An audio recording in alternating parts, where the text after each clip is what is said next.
de la unidad, con Dios y con la humanidad,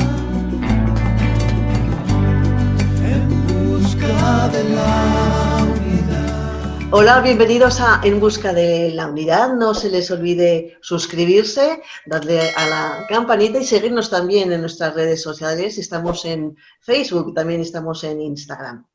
Y hoy les vamos a hablar sobre un tema que, bueno, no tiene muchísima buena prensa, tiene más bien mala prensa, pero queremos hablar de ello de una forma quizás más normal, más positiva, porque desde esta primavera, la primavera de 2020, pues somos más conscientes de la muerte, hablamos más de ello.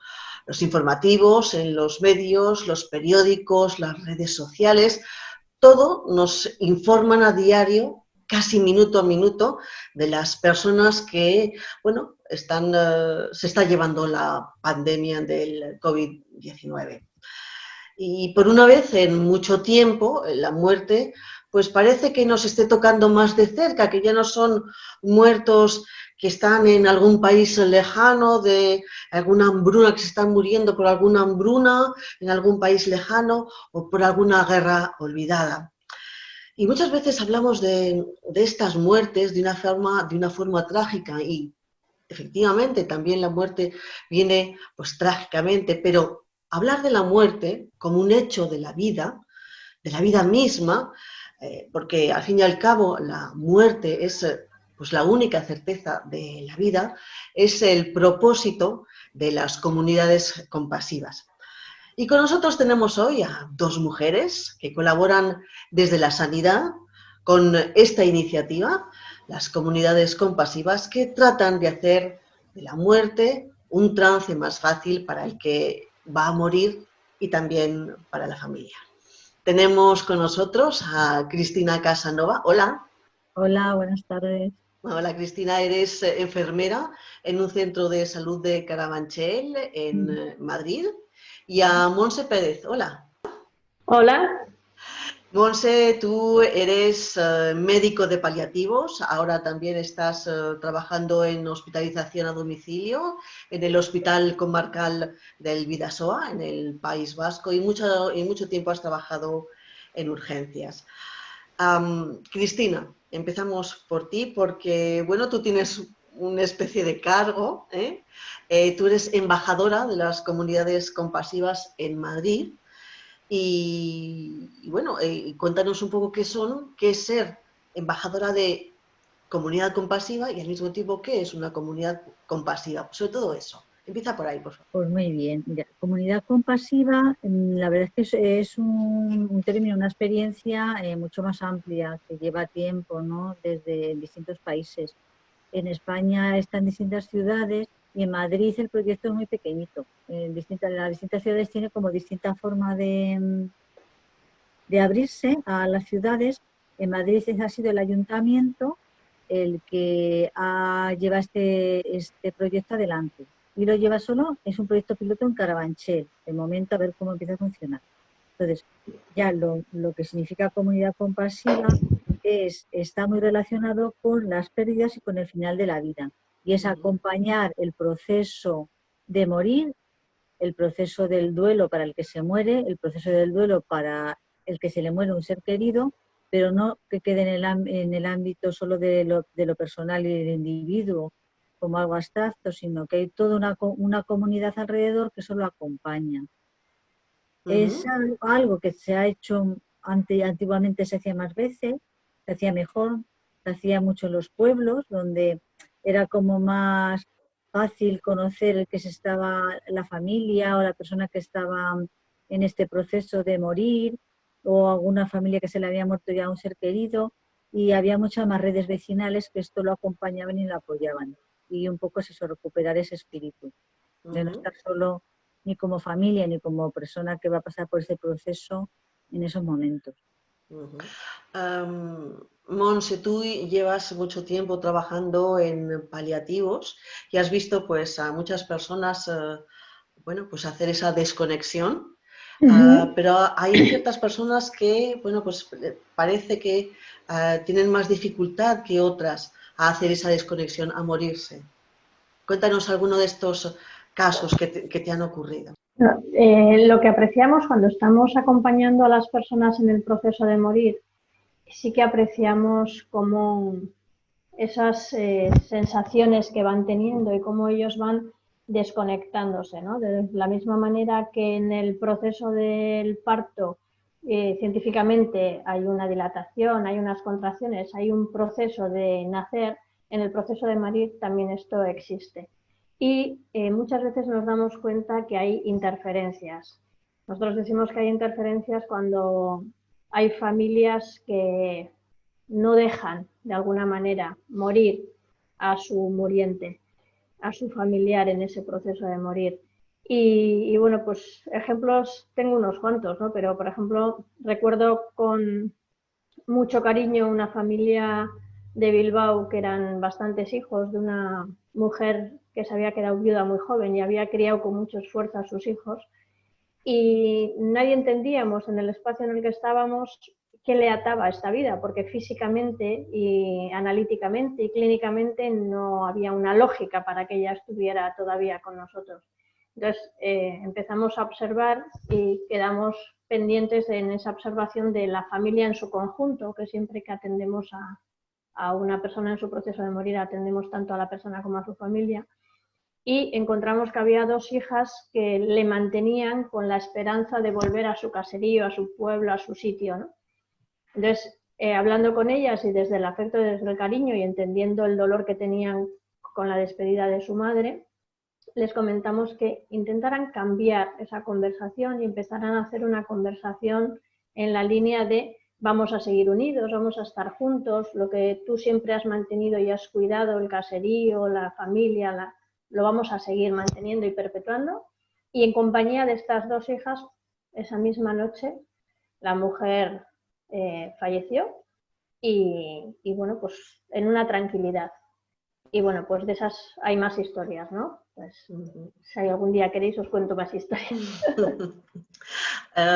Cristina, bueno, eres enfermera en este centro de salud, supongo que te debes conocer a todos tus pacientes, ¿no? Y Claro, supongo que entre toma de tensión, entre cura, pues tú les hablas y ves el ánimo que tienen, ¿no? Y que te conoces la historia de cada uno, ¿no? ¿Cómo les ofreces tú ya que eres embajadora, cómo les hablas del servicio de la comunidad compasiva? Pues sí, bueno, dentro de la consulta del centro de salud pues están las asiduos, porque tienen alguna cosa crónica, normalmente las mayores de 70 años suelen ser muy asiduos, porque el que no tiene diabetes tiene la tensión. Entonces ahí sí que puedes ir conociendo un poco más lo que les pasa. Pero hay veces que me ha pasado también de personas que venían de otra compañera que en ese momento no estaba y han llegado a mi consulta y no sé, por decirte, alguna intuición tienes que algo más y empiezas simplemente a preguntar. Entonces, en ambos casos lo que hago es pues, preguntar, ¿qué tal estás? Que te veo que estás un poco más triste, ¿te ha pasado algo? ¿Tienes la tensión más alta? ¿Te ha pasado algo estos días? Pues sí, pues no, me he discutido, incluso me ha pasado con personas a lo mejor que no conocía mucho, pero estaban con un diagnóstico continuo de gastritis, que no había manera, ¿no? Y no daban todas las pruebas negativas, y ya preguntas, ¿tú estás pasando algo por dentro? ¿Tienes algo que te preocupe? ¿Has pasado por algún...?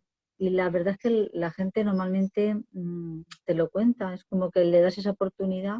Pues sí, pues me ha pasado, pues mi hijo se murió hace 2 años, tenía 30 años que estaba enfermo, lo he llevado muy mal, o he tenido un aborto hace 6 meses, no lo he podido hablar con nadie, porque parece que, o yo qué sé, se murió mi madre hace 10 años, pero no he hecho el duelo porque no he tenido esa oportunidad, no sé, ya tengo que entre un tema de tensión cura y vas preguntando, si ya te conocen parece que es más fácil enseguida, pero si está la necesidad, en cuanto abres un poquito la puerta, la gente suele coger esa oportunidad. Entonces yo cuando veo que es así, ya les ofrezco, digo, anda, pues mira, que conozcas que hay un proyecto que ha nacido para este tema, para poder acompañar estos procesos cuando son difíciles.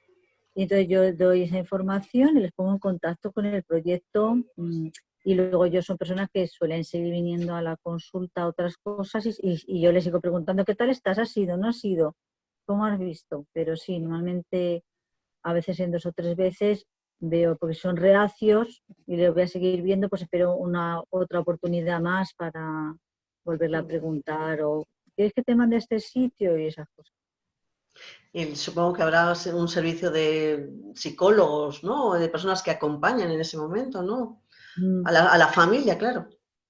Sí, aquí normalmente es lo que es el proyecto con las compasivas, tienen 2 psicólogos, una trabajadora social y una enfermera. Entonces, Ujú, suelen hacer una primera entrevista personal y ahí se le ofrece el primero grupal, un grupo de apoyo. Y ahora mismo, con el rollo este de la pandemia, ahora se solo está haciendo el acompañamiento personal e individual, pero suele ser mucho mejor el grupal, porque ya haces redes también con esas otras personas que estás pasando por el mismo proceso y te sientes más acompañado, más escuchado y se hacen unos lazos que pueden seguir después del grupo de apoyo, ¿no? ujú, Pero ahora mismo sí que está el personal. Mm. ujú. Monse, tú dices que, bueno, la persona que se está muriendo lo sabe, ¿no? Sí. Y, bueno, pues ¿cómo se ayuda a esa persona a morir tranquilamente? ¿Qué es lo que nota el médico de paliativos que le ocurre a alguien que igual pues no quiere morir o no se deja morir? Mira, Cuando pues ya no tiene más remedio, de hecho, bueno. ya. Pues mira, por un lado, cuando tú empiezas a tratar a un paciente, yo creo que es importante que tengamos claro qué son los cuidados paliativos, porque los cuidados paliativos no debieran empezar en el momento de un proceso de morir ya evolucionado, debieran empezar antes para entrar en contacto con esa familia, con esa persona. Pero bueno, eso es algo que gracias a las comunidades compasivas iremos poco a poco divulgando y sensibilizando a la población de qué son realmente los cuidados paliativos. Cuando nosotros ya estamos en ese proceso de morir, en ese proceso de últimos días, los pacientes, raro es el paciente que no lo sabe. Lo que pasa que igual que hay pactos de silencio de la familia hacia el paciente, pensando que no sabe nada, no le diga a usted nada, de la misma manera el paciente muriente muchas veces no dice nada a su familia para no entrar en esa tristeza. Entonces, Ujú, hay una diferencia importante cuando conocen las 2 partes, tanto el paciente muriente como la familia, se han dicho toda la verdad. Y ahí la persona trasciende con alegría, con elegancia, dentro de la pena del morir, y del dejar aquí a los suyos. Pero es completamente diferente. Si no, es una sensación de angustia, una sensación de inquietud constante. Y cuando tú puedes sentarte con una persona, tomarle la mano, mantenerte en silencio, tampoco hacen falta tantas palabras, y reconocer lo que está sintiendo, muchas veces con eso es suficiente para acompañarle a esa persona.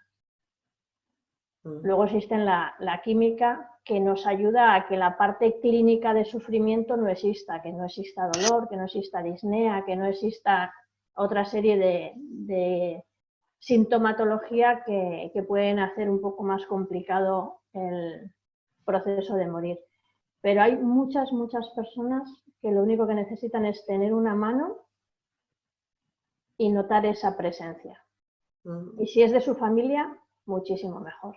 Y si es con las conversaciones realizadas, todavía mejor. Claro, pero en estos momentos en los que la tensión en los hospitales, porque vamos a hablar de hospitales, bueno, hay muchas personas que tienen la suerte de fallecer en casa, ¿no?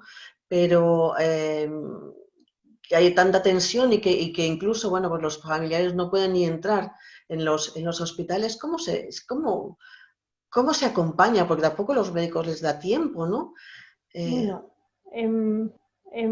yo puedo hablar desde nuestro hospital y puedo hablar desde lo que desde la SECPAL, que es la Sociedad Española de Cuidados Paliativos, se ha intentado y se ha promulgado, que es que no haya ninguna persona en proceso de morir que esté en soledad.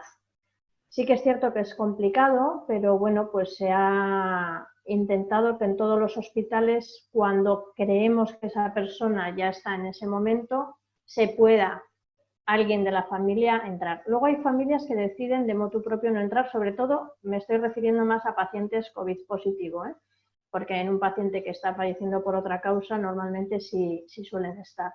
Pero en COVID positivo te puedes encontrar que por circunstancias personales de la familia deciden de motu propio no entrar, pero hay otros que deciden entrar y se les pone el EPI completo y entran y acompañan. Sí que es cierto que tenemos el hándicap de que no puede haber muchas personas en el interior, pero se está intentando que nadie muera solo. Por lo menos en el hospital en el que yo trabajo lo estamos haciendo y lo estamos haciendo con el máximo cariño hacia nuestros pacientes y familiares, y me consta que hay muchos hospitales que lo están intentando. El movimiento desde la SECPAL ha sido fuerte para que ningún paciente fallezca en soledad. ¿Cuál es tu experiencia, Cristina? En lo concreto de ahora, o sea, durante el pico gordo del confinamiento y la pandemia, pues la gente se murió terriblemente sola. Es verdad que eso, como se fue además escuchando, yo sí que nos encontramos con diferentes pacientes que el propio paciente o incluso la familia no les querían llevar al hospital por el miedo a no poderse despedir si se morían. O sea, que ha sido unas tensiones terribles. Y no, es que está malito, es que esta persona tiene que ir al hospital. Ya, pero es que se mueren dentro, es que no vamos a poder estar. Ha generado muchísimas angustias. Y yo he tenido gente muy cerca de llevarse una amiga, vamos, a su madre al hospital por la noche, por la mañana llamarla por teléfono, mira que no responde al tratamiento, que se va a morir, despídete por teléfono, la madre, y morirse a las 2 horas. O sea, desgarrador y terrible. Hizo un caso que te cuento concreto, pero debió ser horroroso. Entonces es verdad que yo y gracias a las SECPAL y a este movimiento que hizo, porque yo creo que esto se denunció y se llevó a bastantes sitios que no podía ser, pues ahora hay algunos sitios que esto se está intentando que esté por lo menos una persona. Sigue siendo durísimo porque está un hijo, está la otra parte del matrimonio y por el teléfono se despiden de los demás de la familia. Y luego es verdad que hay sitios en los que parece que hay que insistir mucho. Lo que alguna vez hemos hablado, que depende de la sensibilidad que haya en esa zona de trabajo, de las personas que estén atendiendo en esos momentos a la persona que se pueda morir, que te lo facilite o no te lo facilite, no por fastidiar, sino porque es verdad que en ese momento es mucho agobio todo lo que hay alrededor y si uno eso no lo tiene trabajado, cultivado, parece que como que no hace falta, ¿no?, que se haga. Pero también es verdad que bastante parte de, y esto lo sabrá también la compañera, de los trabajadores sanitarios que han estado, yo en primaria no lo he vivido tanto, pero tengo compañeros, amigas que han estado en las UCIs o las urgencias, que han tenido que hacer esas veces de despedida porque no estaba el familiar y son personas que se han quedado muy tocadas de ver que la gente se moría sola. O sea, que es verdad que lo que decías al principio, que por lo menos este horror nos tiene que servir para ver la importancia de la muerte, de no morir solo, de estar acompañado, de poderte despedir, ¿no? Y poder hablarlo por lo menos claramente, ¿no? Que no se quede. Monse, tú eres miembro de la Fe Bahá'í, tú eres Bahá'í. La Fe Bahá'í habla de la vida después de la muerte, cree en eso. Cuéntanos un poco cuál es tu creencia, esta creencia. Bueno, y como bien has dicho, yo soy Bahá'í, igual que tú, y tal y como dice Bahá'u'lláh, al final, después de la muerte, la vida continúa en otro plano, el alma sigue progresando. Y un símil que ponemos muchas veces para explicar y que incluso en otras tradiciones lo he encontrado parecido también, es que de la misma manera que nosotros cuando estamos en el útero de nuestra madre y llegamos a ese proceso de nacer, no entendemos qué va a pasar. Si a un feto le preguntaran qué piensa sobre la vida cerca de su madre, no sabría qué decir. De la misma manera, nosotros no podemos saber qué es lo que hay al otro lado de esta vida, ¿no? Entonces, Baha'u'lláh pone distintos ejemplos, pero lo que deja claro es que el alma continuará progresando en otro plano y que todo lo que nosotros hayamos hecho en esta vida seguirá manteniéndose y será la preparación que hayamos tenido para la próxima. Una última pregunta para las dos. ¿Cómo pensáis que se han de crear espacios para hablar de la muerte de una forma natural, sin que se piense que es como un tema macabro o tétrico? Cristina. Claro, por ejemplo, el proyecto Comunidades Compasivas, una de las cosas que tienes trabajar eso, no recuperar que la muerte no sea algo que no puedes hablar. Es que vivimos en una sociedad un poco extraña, porque por un lado tenemos la muerte como todo el rato, ¿no? En el telediario, entre las guerras, los asesinatos, la violencia en las calles, los chavales con mucha violencia, mucho el tema de la muerte, unas películas que hay horrorosas, de terror, pero por otro lado, hablas de la muerte, intentas que sea de forma natural y la gente no quiere escuchar la muerte porque parece que podemos vivir eternamente, la ciencia ha avanzado tanto que además la muerte es como fracaso, ahora todo es guay, no puedes fracasar. Entonces tenemos una ambivalencia que bueno, yo creo que hay que recuperar desde distintos ámbitos. En el tema educativo se está trabajando mucho, ¿no? Entre la pedagogía de la muerte, llevarla a los coles, hay muchos cuentos, mucha literatura. O sea, yo creo que hay que hacer un proceso desde las instituciones pues, educativas, de las que trabajan con jóvenes. En Comunidades Compasivas también pues hacen los 10 cafés, ¿no? Charlas con café para que se hable normalmente del tema de la muerte o exposiciones con el tema de la muerte, pero pues también con belleza, con concursos de Navidad. El año pasado hicimos uno en los coles. ¿Cómo felicitarías la Navidad a alguien que sabes que está pasando por un momento que se va a morir o que se le ha muerto un familiar? Y luego hicimos un concurso y todos los chavales pensaban, ¿no? Pues es verdad, hay gente que en Navidad se le ha muerto alguien, ¿cómo se lo dirías tú? ¿Cómo lo harías si te pasara a ti, ¿no? O películas, videoforum, con películas donde se habla del tema de la muerte y simplemente también los profesionales sanitarios, que no estamos todos... Ahora lo contará también Monse, pero que no estamos todos preparados, aunque seamos profesionales sanitarios, porque si ahí tú lo has vivido eso como algo negativo en tu vida y también se te ha ocultado, pues tampoco estamos preparados. Entonces también los profesionales sanitarios tenemos que eso trabajarlo más de cerca, en la familia, los niños. Bueno, es un abanico amplio de poder para que luego en un momento dado uno pueda decir, pues estoy triste y me dan porque mi prima se está muriendo y estoy fatal o estoy enfadada, y lo puedes decir de una forma normal, no tengas que disimular. Monse, te repito la misma pregunta. Sí, yo creo que en principio lo primordial es que tengamos claro que hay una verdad absoluta y es que si hemos nacido vamos a morir. O sea, aquí no se va a quedar nadie. Entonces, partiendo de esa premisa y de esa verdad absoluta, es intentar lo que decía Cristina, ¿no? Que cada vez haya más espacios en los que se pueda hablar naturalmente de la muerte o del proceso de morir. Esta semana pasada, del 1 al 7 de noviembre, a nivel nacional, ha habido un festival que ha sido el primer festival de Dando Vida a la Muerte, que ha habido múltiples actividades y que sigue estando la web de dandovidalamuerte.org y en YouTube el canal con todas las actividades para quien quiera volver a escucharlas o volver a ver alguna de las películas que se puso.